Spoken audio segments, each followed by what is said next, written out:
তাতে করে আপনাদের কি মানে কি এসে গেল? কারণ আপনাদের আমরা কৌশল হিসেবে কথা বলছি, বিএনপি চেয়েছিল আমার কথা শুনতে হবে। আর প্রশ্ন করলেই যদি আপনারা এভাবে কাউকে দলীয় ট্যাগ দিয়ে দেন তাহলে কিন্তু সেই ট্যাগিং এর আওয়ামী লীগের রাজনীতি আপনি আবার করছেন, এটা মনে রাখবেন। না না, আমি ডোন্ট ডু দিস প্লিজ। আপনি তো অনেকক্ষণ বলেছেন, এটা শুনে নেন, আপনি শুনে আপনি আবার বলুন। আমার কথাটা শেষ করতে দেন, একটু শেষ করার পর আপনাকে সুযোগ দেব। ডিজিএফআই ডিজি হামিদের সাথে জামাতের ঘনিষ্ঠতা, আমরা এরকম শুনি যে প্রশাসনের আগে অনেকে যারা ছিলেন তারা আওয়ামী লীগ পরিচয়েই ছিলেন, আওয়ামী সমর্থক, আওয়ামী কর্মী পরিচয়ে ছিলেন, কিন্তু তারা আসলে জামাত করেছেন। জামাতের সমর্থক হয়ে সূত্র থেকে কাজগুলো বলছে, আপনারা একটু মন্তব্য শুনতে চাই। এই সব কথাবার্তাগুলো যেগুলো বলা হচ্ছে বর্তমান জামাতের ইমেজকে ক্ষুণ্ণ করার জন্য এসব কথা বলা হচ্ছে। কয়েকদিন আগে প্রচার করা হলো যে সাবেক প্রেসিডেন্ট আব্দুল হামিদ সাহেব বিদেশে যাওয়ার ক্ষেত্রে জামাতের তার ঘনিষ্ঠ আত্মীয়রা ভূমিকা রাখছে, এগুলো তদন্ত করে দেখা গেল যে এগুলো কোনো ভিত্তি নাই, উনি আবার দেশে ফিরে আসলেন। না, কিন্তু উনি যাওয়ার সময় তো ভূমিকা রেখেছিলেন, সহযোগিতা করেছিলেন ওই এলাকার। আমাদের যাকে বলা হয়েছে যে ওনার ঘনিষ্ঠ আত্মীয় জামাতের সাবেক আর্মি পারসন, উনি নিজেও স্টেটমেন্ট দিয়েছেন এবং সরকারও তদন্ত করে দেখেছেন, এর সাথে কোনো ভিত্তি নাই। কিন্তু উনি তো জামাতের, এটা তো সত্য। কে জামাতের? মানে ওনার ঘনিষ্ঠ আত্মীয় থাকতে পারে না? তার পারে তো, সে জামাত ইসলাম করে, তার তো কোনো এখানে কোনো বেনিফিট নাই। আমি একটু বলি জানার জন্য ভাই, ওই যে শায়খ আব্দুর রহমান তার সঙ্গে মির্জা আজম তার যে আত্মীয়তা, ওইটা নিয়ে আপনারা আমরা কি একযোগে ট্যাগিং করে বলি নাই যে মির্জা আজমের দুলাভাই যেহেতু শায়খ আব্দুর রহমান, তাহলে এই জঙ্গিবাদের সঙ্গে আওয়ামী লীগই যুক্ত? না, সেটা দেখেন, এইটার কারণেই কিন্তু মির্জা আজম সহ আওয়ামী লীগ এই যে গোলজার সাহেবকে হত্যাকাণ্ডের সাথে জড়িত হইলেন। এখানে অনেক আছে আওয়ামী লীগের সাথে তাদের অনেক যোগাযোগ। মানে ওইটা হলে আওয়ামী লীগকে আমরা দোষারোপ করতে পারবো, কিন্তু জামায়াতকে দোষারোপ করতে পারবো না। জামাতকে কেন দোষারোপ? এই জাতীয়তার সূত্রে আওয়ামী লীগকে দোষারোপ করেছি তো না, এটা তো এখানে তো তদন্ত করে দেখা গেছে যে এইটার সাথে ওনাকে যে ব্লেম দেওয়া হয়েছে, ব্লেমের সাথে কোনো কে তদন্ত করেছে? সরকার দেখেছেন যে এর কে এটার সাথে জড়িত, উনি কেমনে বাইরে গেলেন, এবং আমরা নিজেরাও দেখেছি, এবং উনিও নিজে স্টেটমেন্ট দিয়েছেন। কেউ যদি কোনো প্রমাণ করতে পারে যে তার বিদেশে যাওয়ার ক্ষেত্রে ওনার কোনো প্রশাসনিক বা কোনো ধরনের ভূমিকা আছে কিনা, এটা তো চ্যালেঞ্জ করেছেন উনি।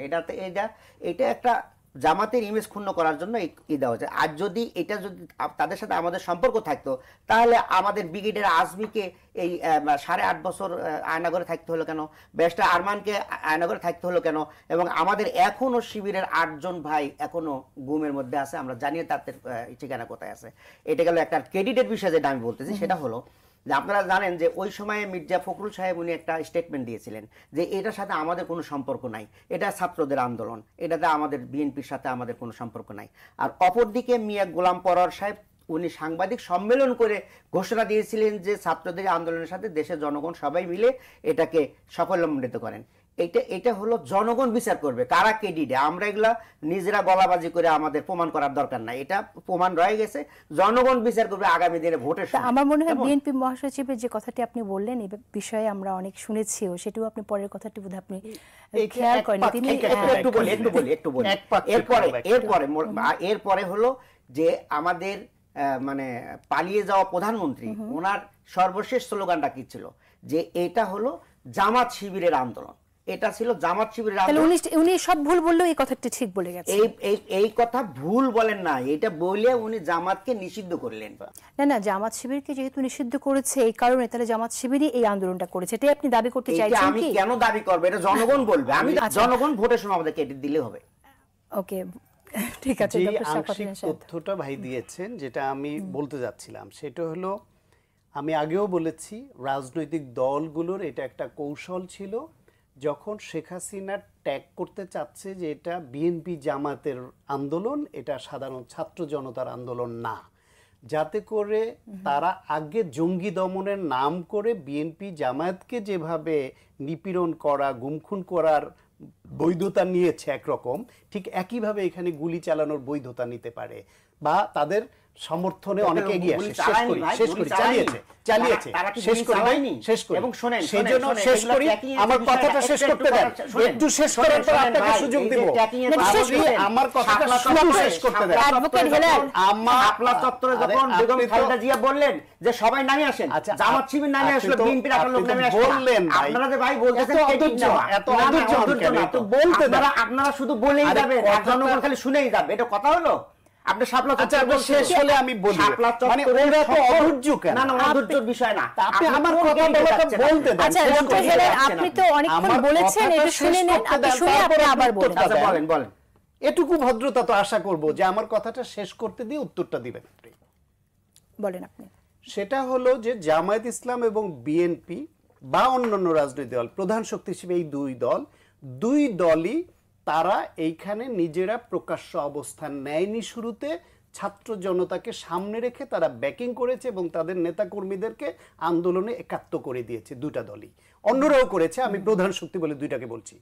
এবং এক সময় গিয়ে যেটা মির্জা ফখরুল ইসলাম আলমগীরের কথা যেটা বললেন, সেটা ইনিশিয়াল বক্তব্য যখন শেখ হাসিনা এই ট্যাগিংটা দিচ্ছে যে বিএনপি জামাতের এটা কয় আন্দোলন, তারিখের বক্তব্য না? শেষ করি, বলেন কয় তারিখের তারিখটা বের বক্তব্য? করে বলে দিব, দাঁড়ান, এটা বের করা লাগবে। সেটা বলছেন। ইনিশিয়াল বলতে পরে মানে কি? যখন এটা কি জুন মাসের শুরুতে? পরে যখন আন্দোলনে গুলি চালিয়ে ব্যাপক হত্যাকাণ্ড শুরু করে, তখন মির্জা ফখরুল ইসলাম আলমগীর স্টেটমেন্ট করে তার দলের সকল নেতাকর্মীকে নির্দেশ দিয়েছে এই ছাত্রদের আন্দোলনে একাত্ম হয়ে মাঠে নামবার জন্য। তাইলে দলের পক্ষ থেকে স্টেটমেন্ট করে প্রকাশ্যে যে ঘোষণাটা দিল সেটুকুও বলতে হবে। প্রথমে যে উদ্দেশ্যে যে কৌশলে বলেছিল, যেটা আপনার দল ওই একই কৌশলে ছিল, বিএনপি একই কৌশলে ছিল, পরবর্তীতে জামাত ইসলামও এখানে ওপেন হয়েছে, বিএনপিও ওপেন হয়েছে। এমন তো না যে বিএনপি সরিয়ে গেছে। আপনি বলেন আপনাদের পরে করেছে, জানি না, আমি তো জানি। আমি তো বলেন তো কয় তারিখে? আচ্ছা আমি একটু বলি এখানে, আমি একটু একটু ইন্টারফেয়ার করি। না, না, আপনি বলেন কোন তারিখে? না, এবার একটু ইন্টারফেয়ার করি। যে উনি আচ্ছা, বলছেন যে এটা আমি একটু ছাত্রদের ইন্টারফেয়ার আন্দোলন। করি এবার। আপনি বলছেন যে কোন তারিখে, ধরা যাক এটা 19 তারিখে না 20 তারিখে, তাতে করে কি যায় আসে? কৌশল তো দেখুন, এটাই ছিল, no, no, no. কৌশল তো উনি এটাই এই ছিল যে এই উনি যেটা আন্দোলনটা বলেছেন, সফল হোক। উনি 19 তারিখের পরে বলেছেন যেটা ছাত্রদের আন্দোলন। তাতে করে আপনাদের কি মানে কি এসে গেল? কারণ আপনাদের, আমরা কৌশল হিসেবে কথা বলছি, বিএনপি চেয়েছিল আমি আমার আমার কথা শুনতে হবে,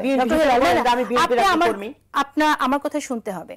আপনাদের কৌশল ছিল যে আন্দোলনটা যেন সফল না হয়, যে কারণে শুরুতেই আপনারা সামনে দাঁড়াননি, এটাই তো। এবং বিএনপিরও আপনার কৌশল ছিল যাতে আন্দোলনটা সফল হয়, যে কারণে সামনে আসে না।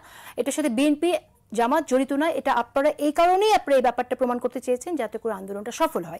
সেই জায়গা থেকে কে কবে ঘোষণা দিল, 19 তারিখে না 20 তারিখে, তাতে করে কি যায় আসে, এটাই ছিল আমার প্রশ্ন। আর প্রশ্ন করলেই যদি আপনারা এভাবে কাউকে দলীয় ট্যাগ দিয়ে দেন, তাহলে কিন্তু সেই ট্যাগিং এর আওয়ামী লীগের রাজনীতি আপনি আবার করছেন, এটা মনে রাখবেন। না না, আমি ডোন্ট ডু দিস প্লিজ। আপনি কেন, আমি তো আপনাকে প্রশ্ন করতে চাইছি, আপনারা এখানে আপনারা যে তর্ক করছেন, যে বাহাস করছেন, সেখান থেকে দর্শক কি পাচ্ছে? আপনাকে প্রশ্ন করার সুযোগ দেবেন না? আমি তো জানি যে দুটি দলই সেখানে চেয়েছিল ছাত্রদের আন্দোলনটা সফল হোক, এবং যে কারণে আপনারা আপনাদের প্ল্যাটফর্ম নিয়ে তখনই ওদের সামনে গিয়ে দাঁড়াননি। আপনারা নেপথ্য থেকে আপনারা সহযোগিতা করেছেন, শিবির করেছে, বিএনপি করেছে, জামাত করেছে, ছাত্র দল করেছে, সবাই করেছে, সব সংগঠন করেছে। এটা তো রিয়ালিটি, সবাই করেছে। তো এখানে ক্যান্ডিডেট কি হলো?